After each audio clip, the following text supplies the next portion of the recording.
PNC is proud to support Business Forward, where local leaders discuss the challenges and opportunities and how we do business in Central Illinois.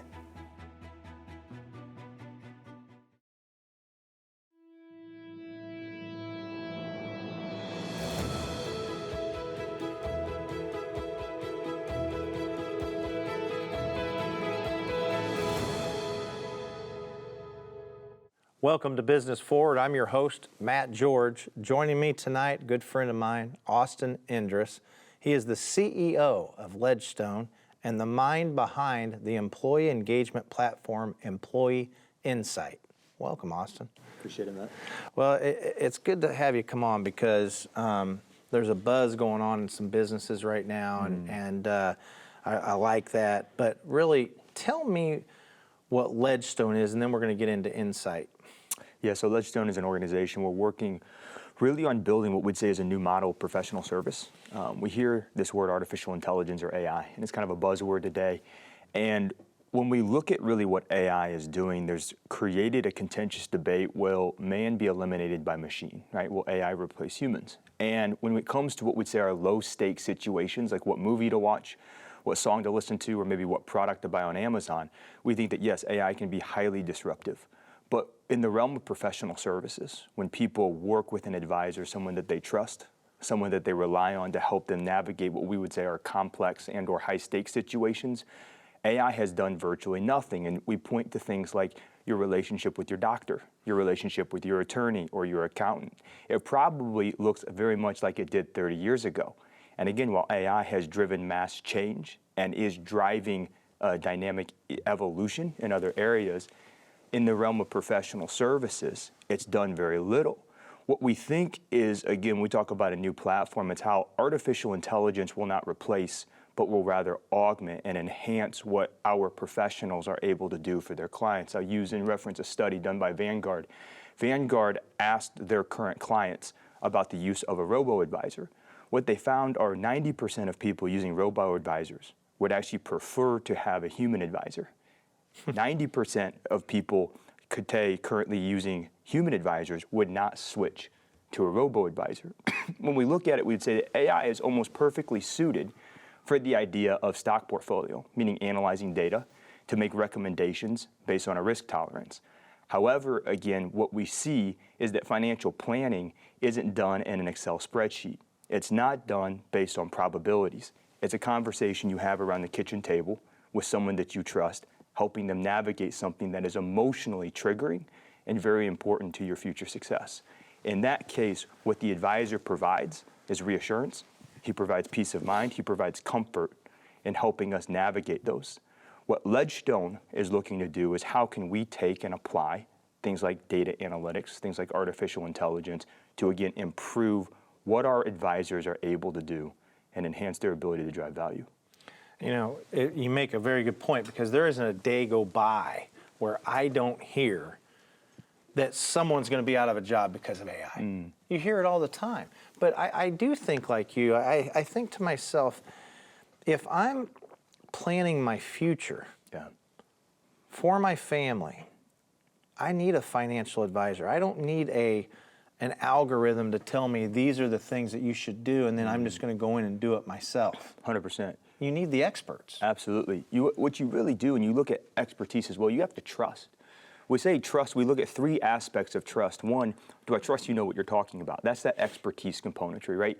If my doctor, right, does he understand and have the knowledge to help me make the right recommendation for my health, right? My accountant, the right recommendation for how we do our taxes, or my attorney, how we structure our legal contracts. But it's beyond just do you have the requisite expertise, it's also, do I trust you understand me as a person? Do you understand my goals? Do you understand what I want to accomplish, what I value, what's important to me?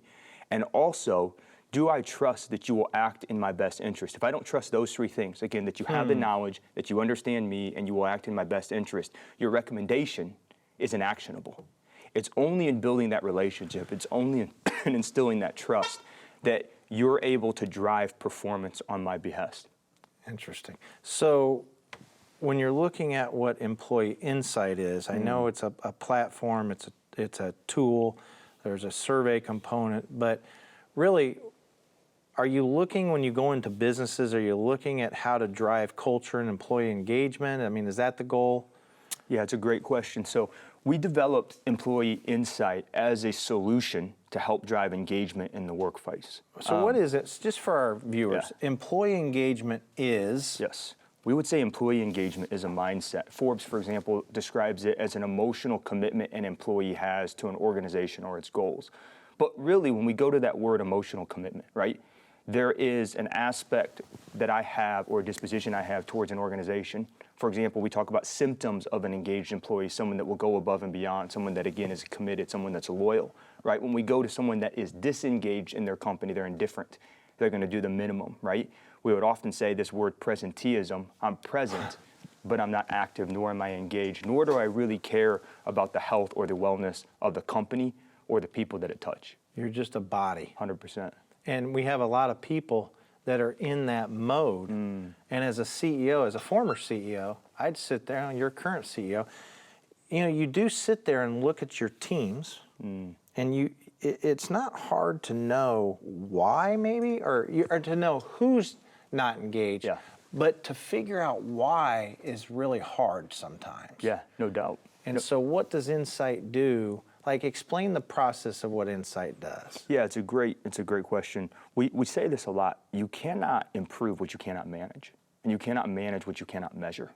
And often we look at something like employee engagement. Again, it's a mindset. It's very, very hard to measure mindsets, to measure dispositions. And so the big thing and the crux that we look at is really what drives that mindset. And we would say it's how people feel, it's our experiences, right? It's generally speaking how we interact with our coworkers, with our organization, within our role every single day. And collectively, those experiences, again, shape this disposition, which in turn drives our actions, our behaviors, and eventually the outcomes of everyone's organization. When we look, for example, at those feelings, we categorize those into something we call dimensions, but there are really 6 categories. Things that drive satisfaction. Those would be how safe do we feel, how connected do we feel, how aligned we feel. But also, there's things that motivate us. Motivate us meaning intrinsically push us to go above and beyond what's even required of us because it's great for the organization and the people we serve. Those things are accomplishment, value, and purpose.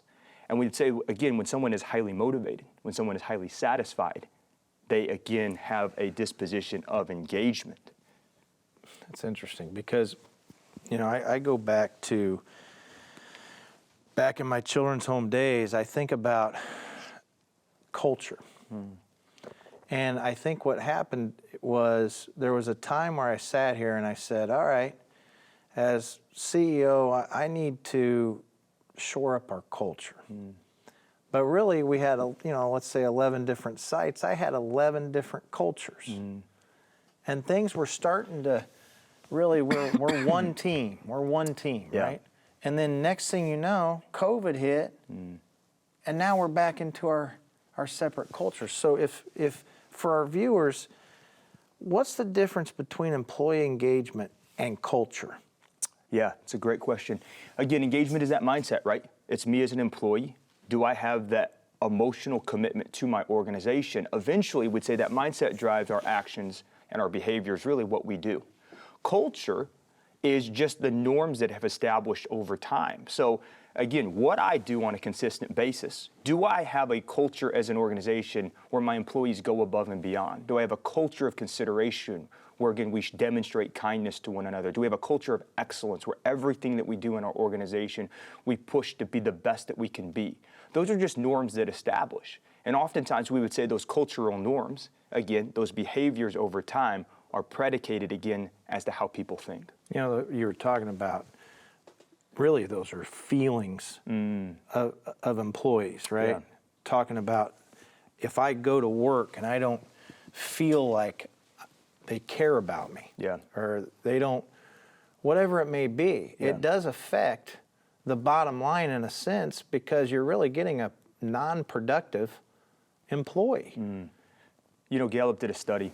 They evaluated 8,000 work groups. What they found are top quartile engagement organizations had 22% higher profitability, 21% higher productivity, 65% lower turnover, and 10% higher engagement.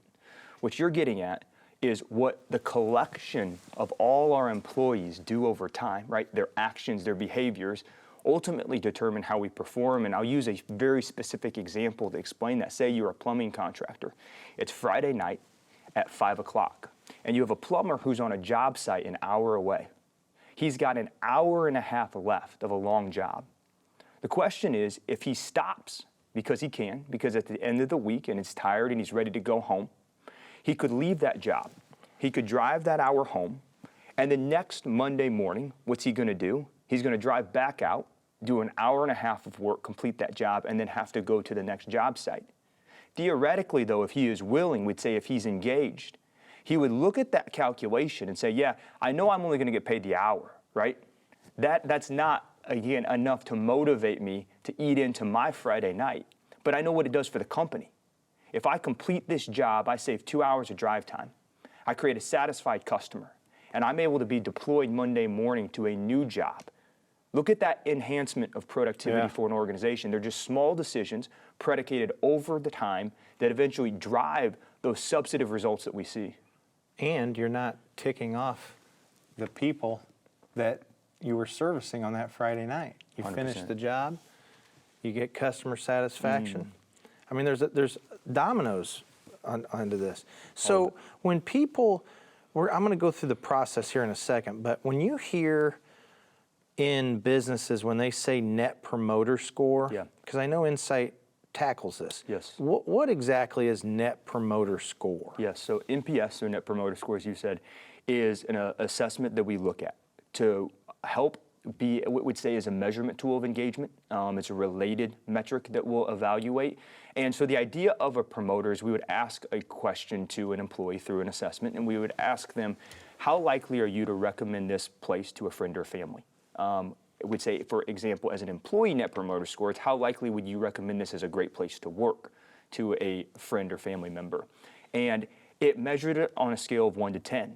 Promoters are people who answer 9 or 10. You have to have, again, a very strong conviction that this is a great place. Exactly. Anyone from a 6 to an 8 is what we call a neutral. Someone that, again, they're not promoting the organization, but they're probably not leaving either. Anyone that's below that, though, is what we call a detractor. Okay. Detractors are what you could classify as disengaged. So we look at both, again, our engagement assessment, and we can collaborate that and correlate that with an NPS score. Yeah, and really, that NPS score, in my mind, really dictates how good or bad your culture is, too. Well, we talk about turnover. We did a compilation study. We looked at 10 widespread studies as what is the economic cost of turnover to a business. And what we found is it's about 57% of that exiting person's salary. So if you take an average employee, let's say he makes $50,000 a year, it's going to cost 57% of that, or roughly $30,000 out of your pocket to replace them. Unbelievable. Now, some of them are fixed costs, right? Some of them are costs that will show up on your P&L. Those are going to be things like advertising costs. They're going to be, interview costs. But there are what we say are the indirect costs that are actually more punitive to the bottom line. That's a loss of morale. It's a loss of productivity. It's the opportunity cost of a customer that's not being served.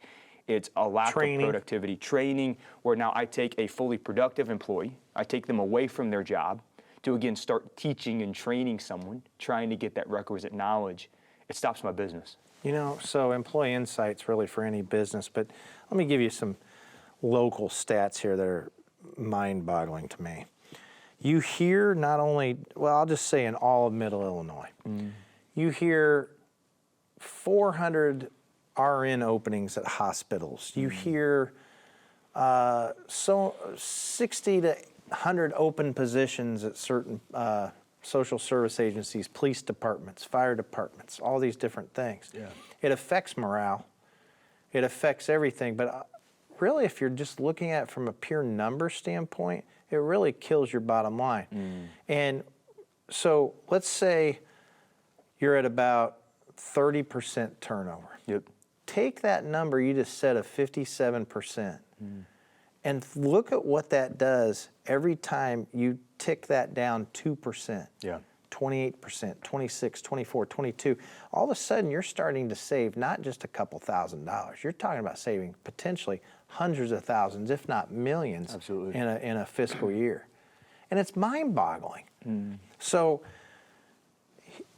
the process from for insight is you get a client, you conduct a survey, you take the survey results and you dissect the results, and a team at Ledgestone, an Employee Insight, will sit there, look at the results, and then decide with the business's team, whatever it may be, we'll call it just leadership team, how it ties to potential strategic initiatives that they have, also with some next steps, and potentially holds your hand. Ledgestone holds the business's hand as they work through this journey, and then year 2 they do the survey again. Is that correct? Yeah, it's a good high level. And again, it goes back to this framework, right? How do we use analysis tools, analytics tools, and AI to be able to extract the data that we find, to develop insights, again, turn insights into actionable recommendations and strategies, and then use those strategies to drive change. At the same time, you mentioned it, culture, employee engagement, these ideas, again, they're not just about analytics. We use a really, really simple example. Take for a nutritionist who gives you an eating plan, take a trainer who gives you a workout plan. Does that intuitively turn you into a healthy and in shape person? No. You put it on your desk just like people do with strategic plans. 100%. Look, you can take those plans, right? And they can be personalized to you, your body type, your BMI, everything about you. But at the end of the day, that is not what drives change. Yes, it's important. Yes, we could have used a data analysis process to develop and build those strategies. But when we really look at what we think the magic of Employee Insight is, we have a consulting team, again, that human component. That it's not just about that robo-advisor giving you action items that you could take now on your behest and implement. It's about giving someone who's a partner. It's about someone who's eliciting buy-in. It's about getting conviction around both you as an executive team, but also your mid-level management team, that engagement is something that matters.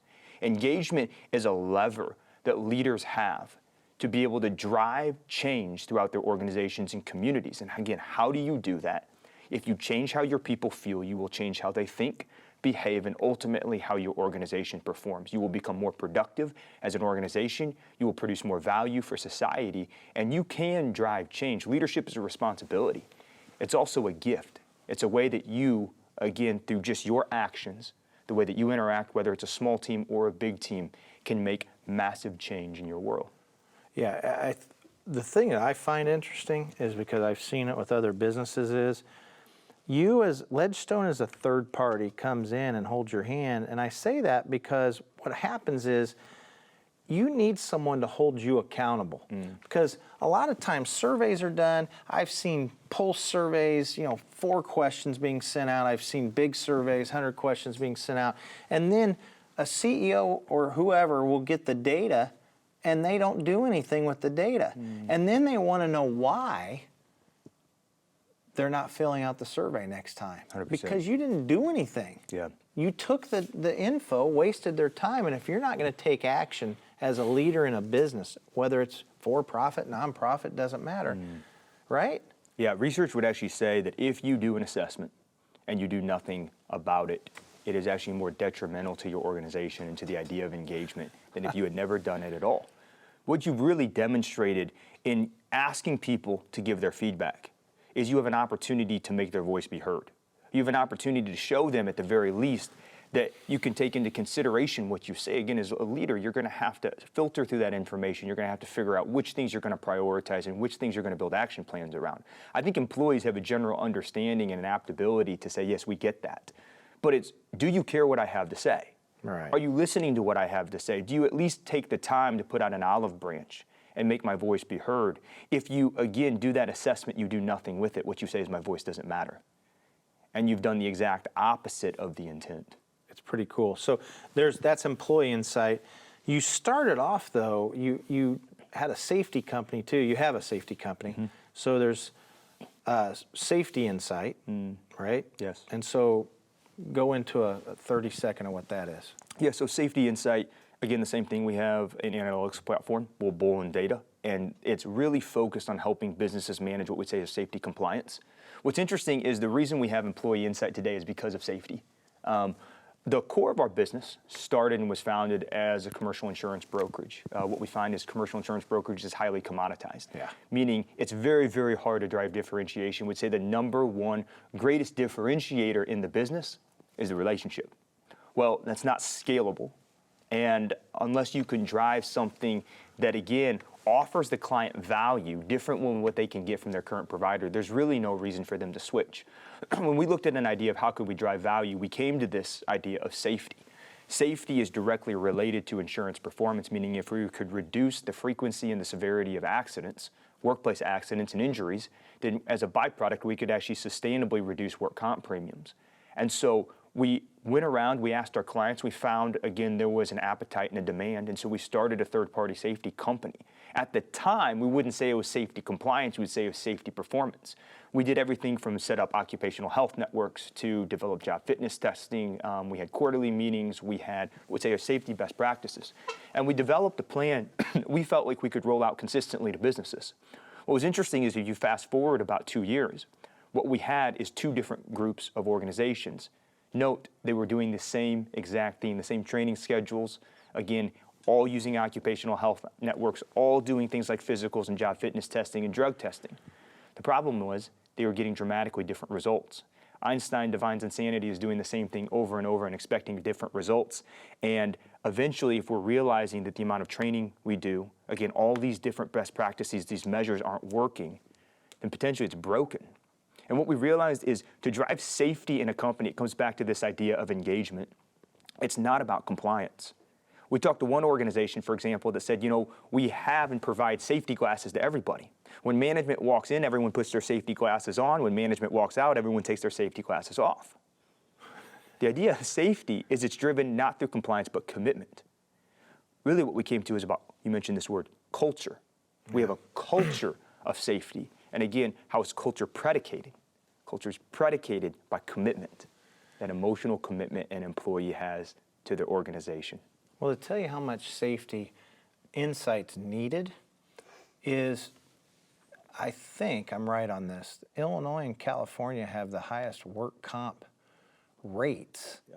And so when you're looking at, I think New York's up there too, but when you're looking at that safety piece, there's so much savings in just being the obvious, I want to be a safer company. Yeah. You should want that anyway. No doubt. But if you are, you save a lot of money on the back end. A ton of money. You know what? And I'll reference one more stat. This was really a stat that helped galvanize our efforts to actually create this engagement product.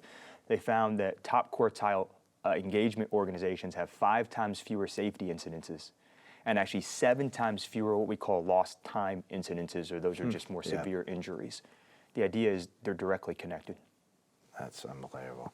So then customer insight's a different one. That's more of the bigger companies. Yeah, so customer insight, we would say really that employee insight is what we'd say, it's built on a framework called customer value analysis. It's a customer value analysis of engagement. So there was an individual named Bradley Gale. He had developed this framework called CVA, or customer value analysis.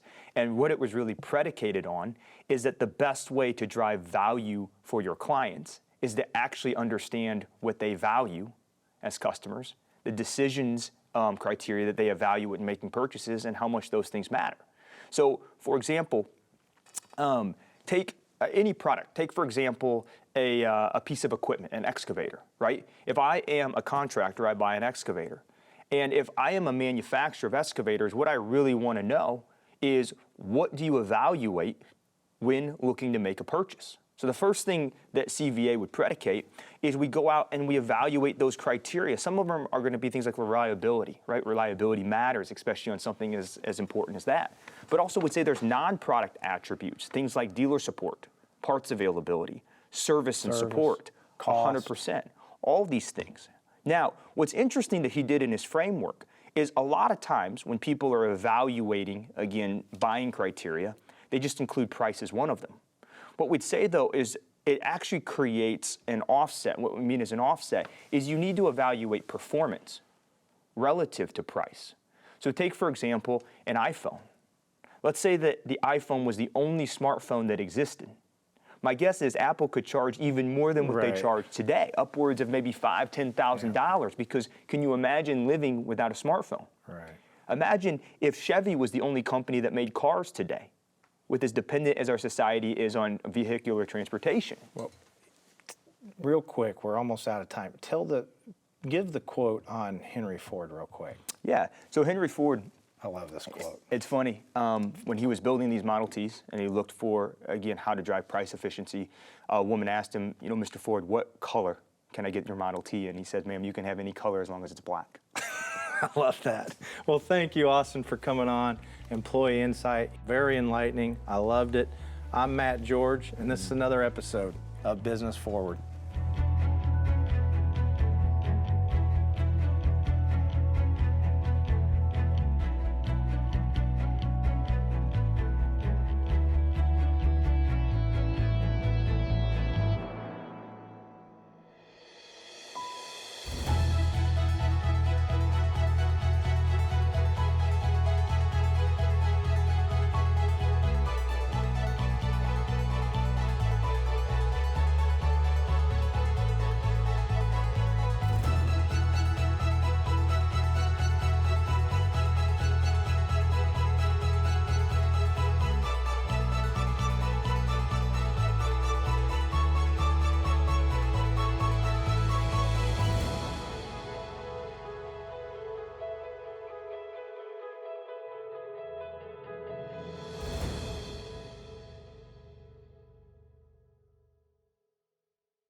Thanks for tuning in to Business Forward, brought to you by PNC.